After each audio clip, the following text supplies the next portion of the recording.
Welcome back to the Doorkickers player channel. This is mission 61, Just a Question of Time. It is a hostage rescue mission. If you want to see just the replay, just the gameplay, feel free to go check that out on my gameplay playlist. This is the breakdown video. So what we're going to do is we are going to watch the replay briefly, just to familiarize ourselves with what's going on. After that, there's going to be a quick little montage on 100x speed of all my attempts at playing this mission. And then afterwards, we're going to play the successful attempt in 0.75 speed and break it down, explain everything that's going on, etc. All right, let's watch the replay.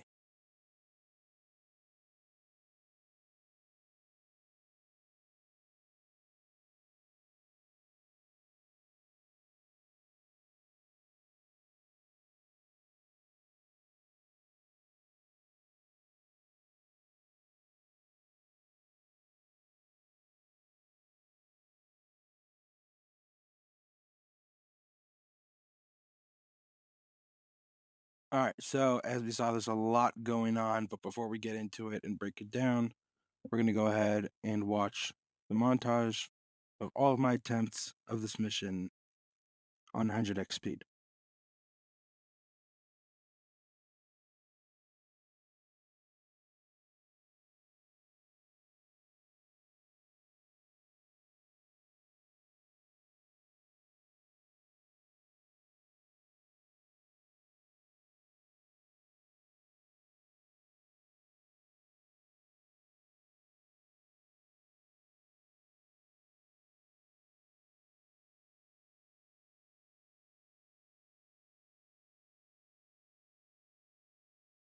All right, so that was about an hour of gameplay.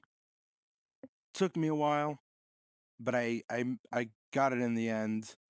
I did this on 2 separate days. I did this for 45 minutes one day, and then for like 15 minutes the other day.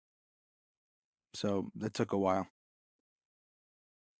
Now let's get into it. So I already have a route set up, and the reason I have a route set up is because I had tried all the different ways to do this mission, and this was the most successful one. I just had to get the timing right. That was the only sort of issue, is that there was just no way to successfully do the mission in the amount of time that I needed to do it, but also get it right every single time, where no hostages get killed and no operators get killed. It was always one of the two. And so I did something that I started to do, which is I just keep the same route, but I just do it over and over and over again, tweaking a little bit every time to make sure that I don't kill any hostages, don't kill any operators, and do it in the amount of time that I need to do it. Now, realistically, you would not have this route. If we're talking about real life CQB, this is not the way to go. Real life CQB doesn't really apply to this game. And that is something that I realized early on. If you know and you've been training real life CQB, those techniques and tactics will help you, but they won't help you accomplish the missions. There are certain maps that you can just use CQB knowledge, but this is not one of them. This is one of the missions where it's just game. That's all this is. It's just a game. There's no real life consequences. So, because of that, I already have a route set up, and I'm gonna keep doing this route until it works out for me. I'm not gonna try a different route. I'm just gonna keep doing this until it works out for me, and that's what this attempt is. So when you look at this route, what I have now is I've got operators sort of fanning out. Now you'll notice that operator 1 from team 1, so operator 1-1 on the Bravo Charlie side, he's got a pistol. no rifle. And that's because he's carrying a dynamic hammer. And I've explained this in previous missions that when we need a dynamic hammer, the operator that's carrying the dynamic hammer can't be carrying a rifle, otherwise it'll be too slow. So the dynamic hammer and the TLE SWAT pistol are actually a very good combination and work extremely well. So I definitely recommend using that when it's necessary and when it's useful. And what we're going to do is we're going to have Team 1 come in from the Bravo side. Team 2 is going to split up. 2 operators are going to go down to the Alpha side and breach from there. 2 operators are going to go over to the Charlie side and breach from there. Now you'll notice we have hostages in pretty much every corner of this building.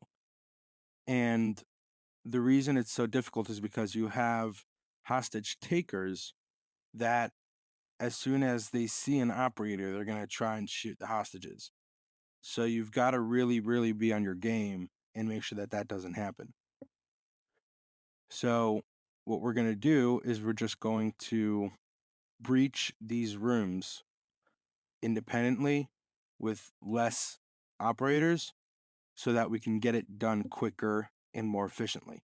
When you have a lot of operators, they can take out tangos quicker, but not as efficiently. It takes time. And this is why we utilize flashbangs. Flashbangs in this scenario is great because it disorients the tangos, allowing the operator, even if it's just one operator, to move in, take out all the tangos, and rescue the hostages. So you're going to see that being utilized as well. I think that's pretty much everything to say about what we see right here. Let's go ahead and start watching the attempt. So I actually had to slow it down to 0.6 speed because there's just so much going on. So we do have a sniper on the Alpha Bravo side that's going to try to take out as many tangos on the Alpha Bravo side as we can. Now we also have tangos on the exterior, which are a massive pain in the neck because those tangos see operators and they just start shooting. So, and that's what Operator 1-4 is doing. Operator 1-4 is just clearing those rooms in case there are any tangos there. And we're actually setting up operators from Team 2, so operators 2-3 and 2-4 on the Alpha side are going to be in a bad position in a second. And I'm just stopping operators 1-2 and 1-3 and 1-4 so that they don't move into that hallway without operator 1-1.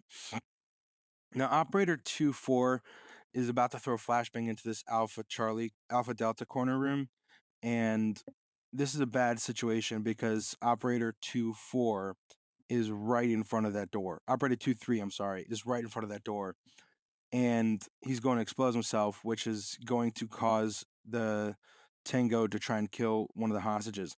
Now, operators 2-1 and 2-2 also had a bad situation on the Charlie side because they were in front of each other and not side by side, which could have caused one of them to get badly injured. Now, thankfully, operator 2-4 was able to get that flashbang in there just in time for him to disorient the Tango that was there and prevent him from killing the hostage. And as you can see with operators 1-2, 1-3, and 1-4, I am having them starting to move because operator 1-1 is also getting ready to move. And as you can see, again, we've got operators 2-3 and 2-4 standing in front of each other and not side by side, which was a mistake.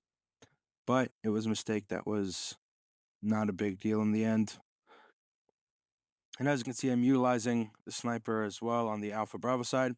Now, on the Charlie Delta side, I've got a flashbang thrown in there because there are almost definitely tangos in there. And I'm also holding operator, I believe that's operator 1-4, so that he doesn't enter that doorway or go and get in front of that doorway before operators have a chance to throw in a flashbang in there. And as you can see, having the operators side by side, operators 2-1 and 2-2 side by side, was very effective, as well as throwing a flashbang in there. You're able to disorient the enemies, take them out quickly and efficiently.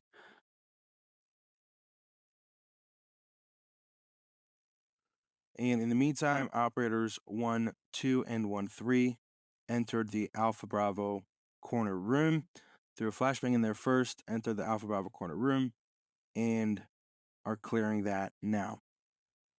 Now what we're going to have is we're going to have operator 1-4 go to the other side of the door, the weak side of the door, the strong side of the door, I'm sorry, and he's going to get ready to throw a flashbang in there.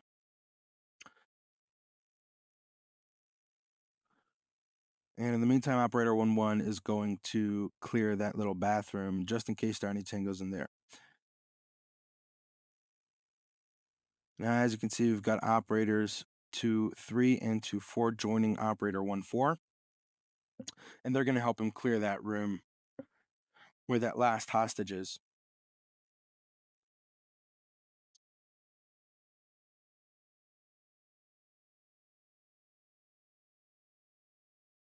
And so this is actually a pretty bad situation because operator 1-3 is actually standing right in front of that doorway, right in the line of sight, which causes that tango to start moving towards killing that hostage.